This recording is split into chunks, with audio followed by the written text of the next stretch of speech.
Happy Sunday, true crime friends. I know you did not expect to see me today. Happy Mother's Day to all the mothers, mother figures, those who celebrate. Anyway, look, day 21 of the state of Idaho versus Chad Daybell. This day in trial was so intense. I took 5 pages of notes. That's a lot of notes. And so we need to break it down into 2 sections. So today, here on this lovely Sunday, I will be covering Daybell trial day 21, part 1. Tomorrow, Monday, my regular video, that will be part 2. So look, first on the stand was Miss Cammy Wilmore. She was the EMT. Also, she was like the deputy coroner. So obviously, everybody has to be new at their job at some time. She had only been on the job for a really short period of time. So this was only her 5th death. So she came in and look, she's an EMT. She's been an EMT for years. She's like, I have seen dead bodies. Let me have it. Ew. Oh my God. She's super dead. Also in court, they did this thing that they don't normally do. That is that they showed Tammy's dead body in court on day 21. I was like, I'm sorry, what now? Now look. Yes, she was covered with the sheet. And the prosecution kept saying, well, this is her. Are we going to cover it? And the judge was like, yep, we're going to show it. We're going to show it. We're going to put it up on the Elmo and we're going to show it. And I was like, oh, well, now I want to see. And then I saw it. I was like, oh, no, thank you. No, thank you. Well, this is what you see. You see some very stiff legs sticking off a bed with a blue sheet over them. And then you see a towel in the corner. And I was like, no, listen, we have heard about this towel. That's the towel that they were using to wipe the blood and the foam off her face or whatever. So Miss Cammy Wilmore gets up there on the stand.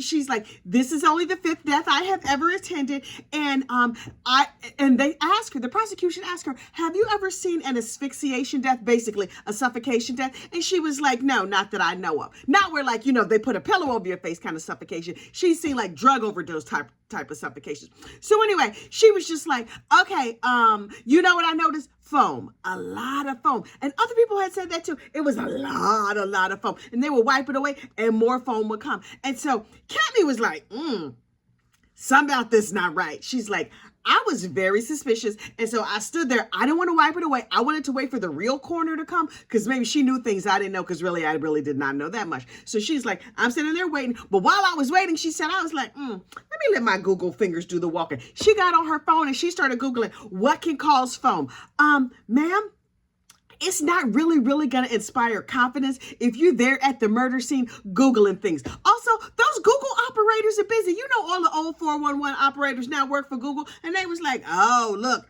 it's probably an unfortunate unaliving. This lady over here, I got this call coming in right now. Well, she want to know, can poisoning cause foam like that? What can cause foam like that? She looked, but she didn't find anything else. Meanwhile, John Pryor, the defense attorney, jumped up and he was like, Your Honor, I object. And the judge was like, grounds, Mr. Pryor. And Mr. Pryor was like, if this lady keeps talking about poisoning, my client might be convicted. We know that these two poison people all the time. Can she, Your Honor, I'm gonna need her to take some of them shut up classes because I'm gonna need her to stop talking about poison, ixnay on the poison pay. And the judge was like, yeah, no, sister, objection, deny, whatever. He let the lady keep talking about poison. Finally, the prosecutor was like, okay, I know how to cover this. Hey, Cammy, can asphyxiation cause poisoning? And Cammy was like, girl, look like he killed her, but you ain't heard that from me. I mean, that's not exactly what she said. That's not a quote, but that's generally the spirit of what she said. The day of the unfortunate unaliving, Cammy was like, I am suspicious. She also was like, I'm new, but some in the milk ain't clean. All of this is all a mess. Then next up on the stand, Jason Gwilliam. Now listen, we've been hearing about Jason Gwilliam. Jason Gwilliam is Tammy's brother-in-law. I mean, also Chad's brother-in-law. But so here's the thing. In the Daybell family, in Tammy's family, Tammy was very close to her sister Samantha. They were the only 2 girls. They were super close. They did everything together. They got married around the same time. They were raising their kids together. And so as a result, because the 2 ladies were always together, the 2 husbands were always together. Oh, they hung out. They went to church. They lived in the same neighborhood across the street from each other. This family sounds super enmeshed. I'm like, I like my family. It's nice having them around. But I'm like, y'all live across the street from each other? No, thank you. Hang on, my throat is dry. So Jason Gwilliam got up on the stand. Now listen, Jason has not been subject to the exclusionary rule, meaning with all the other witnesses, they had to sit outside and they couldn't listen to what other people said. But because Jason is a family member, he could sit in court and listen to the proceedings as they go along. Child, Jason was super excitable. He was just like, I am itching. I am vibrating to get up here and tell my story because this Mama Luke, he got this lawyer up here lying. But I'm about to set the record straight. And I was like, Jason, come through. Brother, I want to hear everything you have to say. And so they were like, the prosecution was like, so you and Chad were close. He was like, we lived next to each other. We got married at the same time. We spent a lot of time together. We were very good brother-in-laws. We were very good friends. And I was like, oh, that's kind of nice. And so then the prosecutor was like, okay, so what types of things did you talk about? Did Chad talk about his wife? And, Pryor was like, objection. And the judge was like, calm down. Sustained, but calm down. And so Jason Gwilliam was like, he talked about his wife. He talked about his life. We talked about just like all the regular things.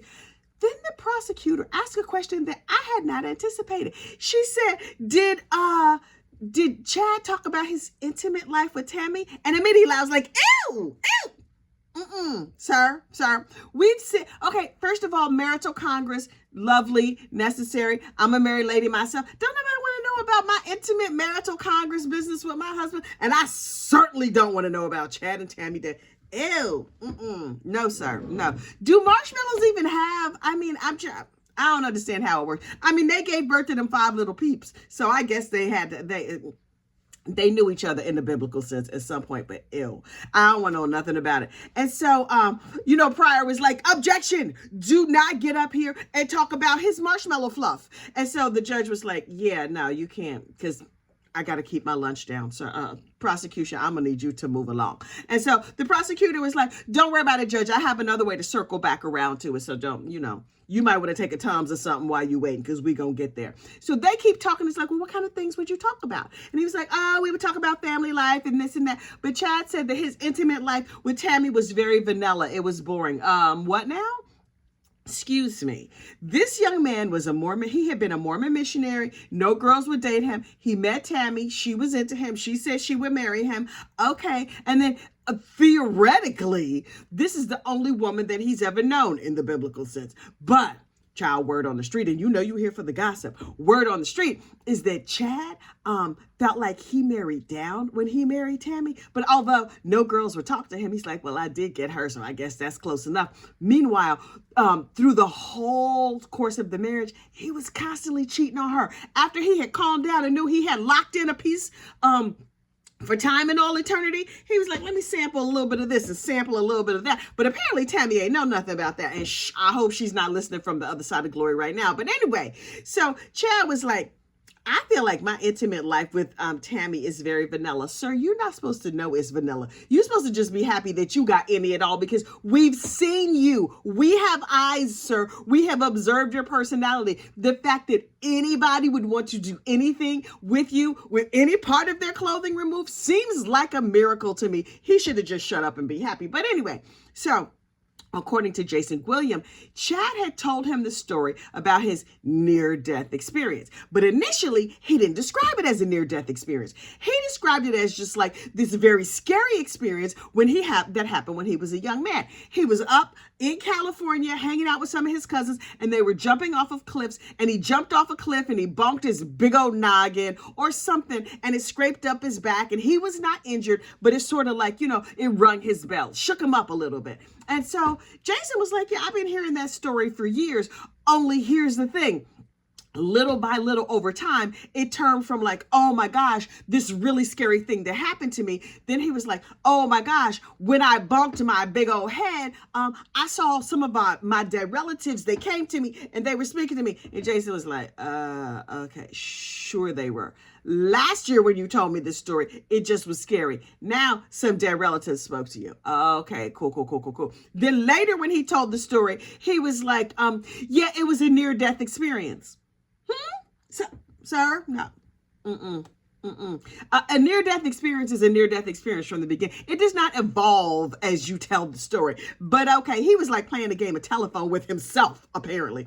And then finally he was like, yes, I had this experience and I saw the Holy Father and it ripped my veil and I could tell between dark and light. Sir, I'm going to need you to calm down. Also, it sounds like you're making all of that up, but okay. But then in time, they was hanging out doing brother-in-law things, talk about how vanilla Tammy was and how she would only Uchi his coochie in the missionary position. Isn't that what Mormons supposed to do? I thought Mormons were limited like that, missionary only, because they super into missionary. But anyway, hang on, you know how to talk my throat dry again.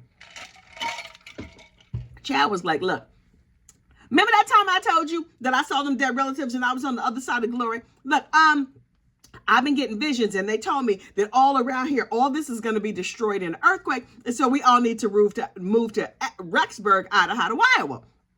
And so Jason was like, you want me to do what?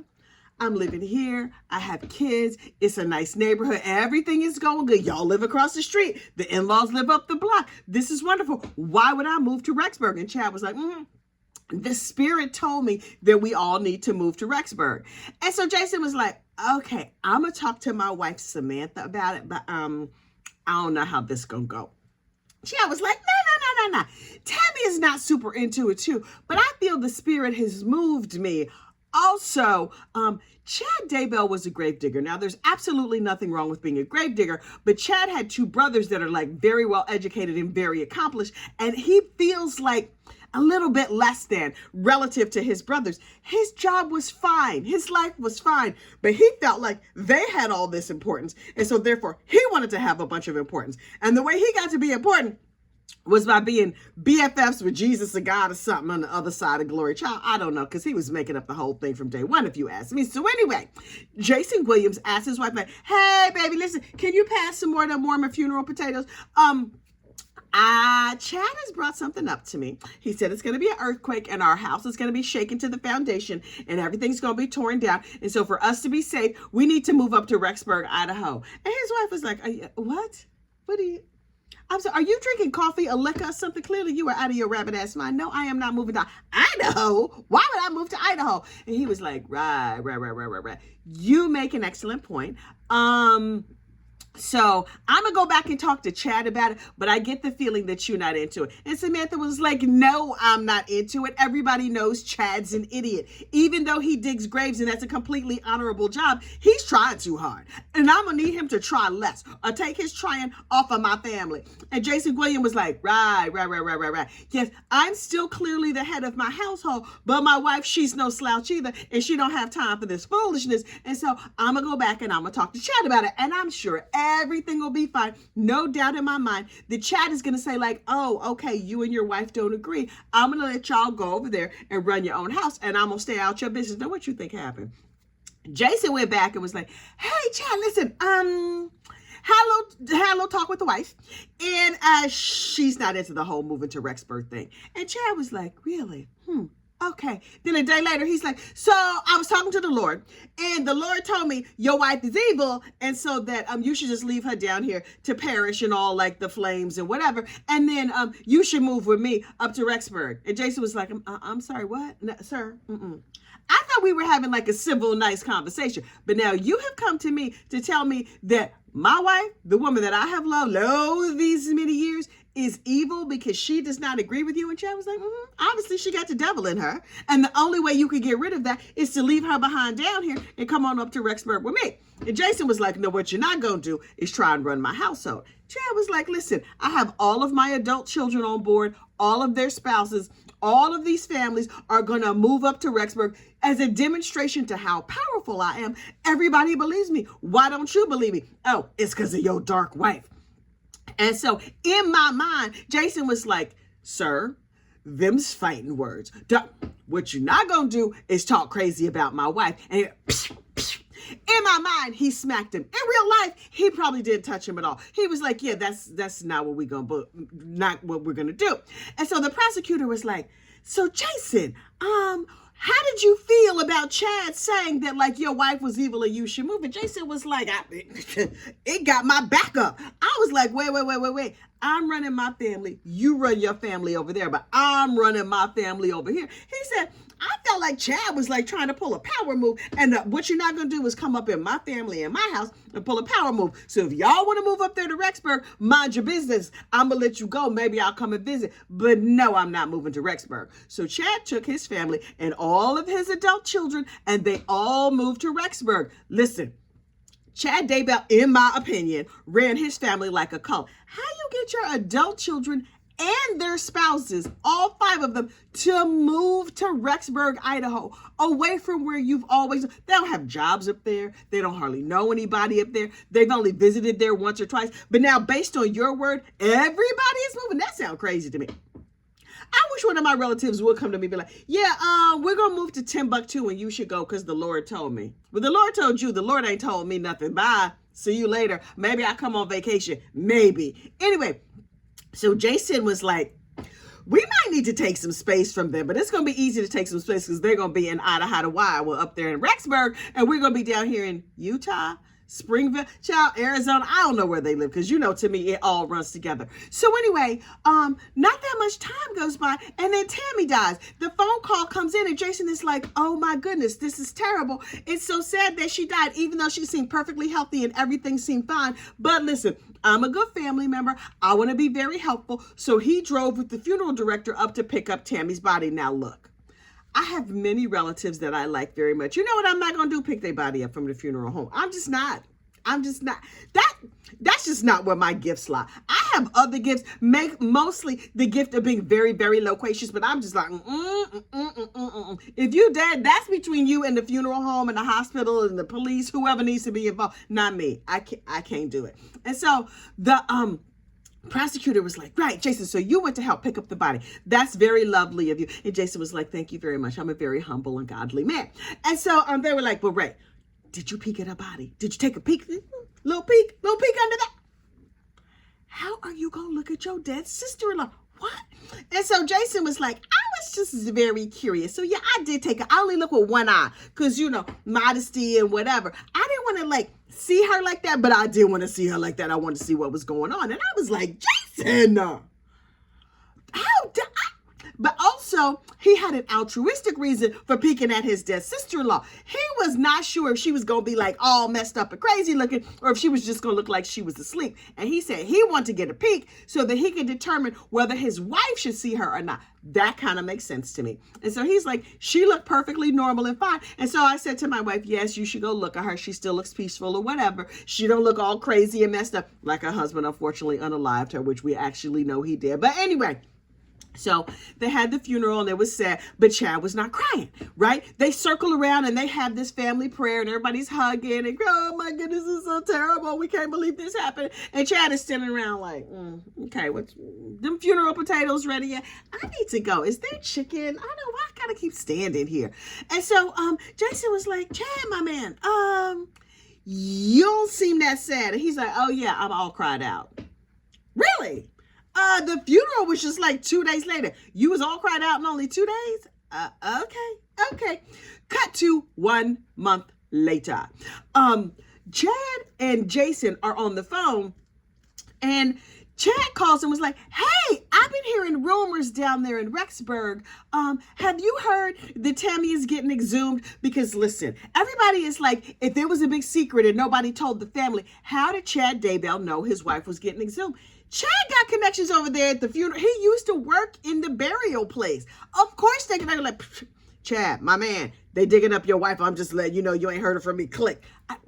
The funeral grapevine, I told y'all men gossip as much, if not more than women. So they was over there gossiping. Oh, you know, they had a lot to say, a whole lot to say about this woman getting dug up. So, you know, the first phone call they made was to Chad. He probably got 25 phone calls about it. Everybody's like, psst, you ain't heard this from me. Anyway, so when Tammy got exhumed, Chad was like, let me call and check around with my big dumb marshmallowy self and see what I could find out. Was my brother Jason involved with this? Was his obviously evil wife Samantha involved with this? Was my sister-in-law Heather Daybell involved with this? Somebody in my family has been talking about me to the police, and so I need to know what's what. So he gets on the phone with Jason, and he was like, hey, Jace, what's going on? And Jason was like, hey, how you doing? Listen, what's going on with you? He's like, right, I'm in Hawaii.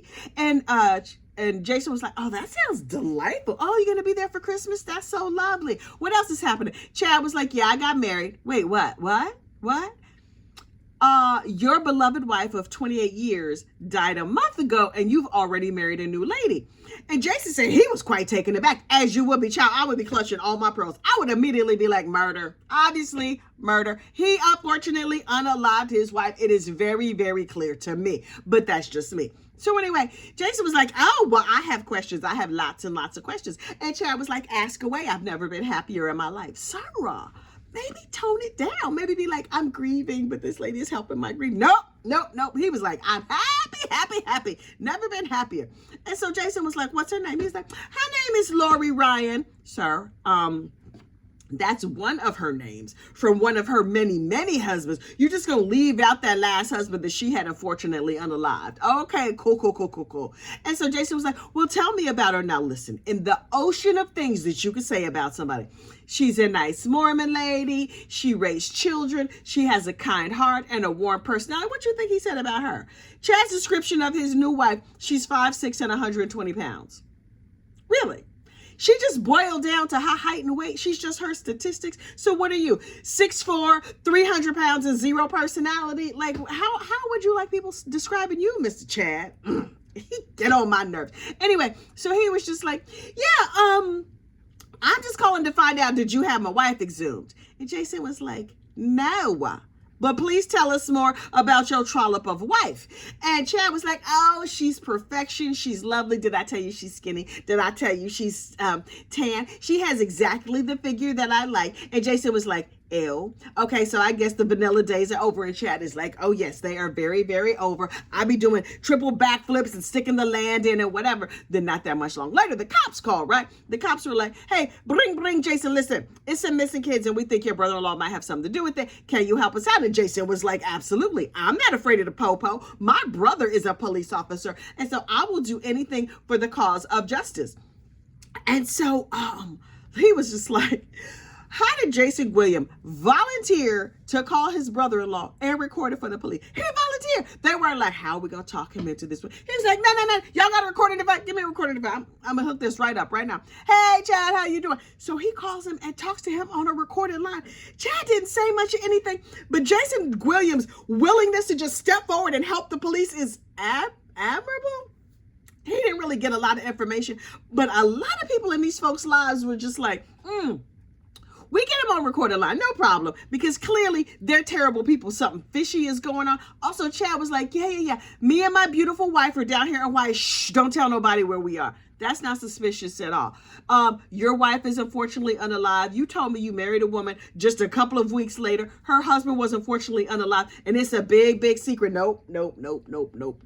That's not how this is going to go down. But we have to find out what happened next in part 2 tomorrow of the state of Idaho, Iowa versus Chad Daybell.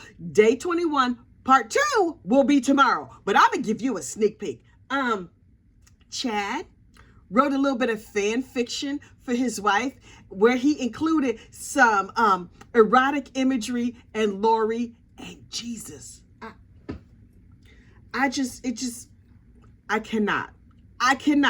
Also, Tammy's sister, Samantha Gwilliam, she took the stand and she took the courtroom by storm. Child, she had things to say. She went to the Jeannie Secondary School of I have no time for your mess. She was quick with it. She was on top of everything. And she let Chad know right there, of course. She like, Doc, let me show you, Doc. Let me tell you something, sucker. She didn't wave her neck like that, but in my mind, in her spirit, she brought the spirit of no. And so we will cover that tomorrow. Listen. Y'all have a happy Mother's Day, true crime friends. Get yourself a nice cup of coffee, sleep in, work in your garden, do whatever you want to do. And I will see you tomorrow. Bye.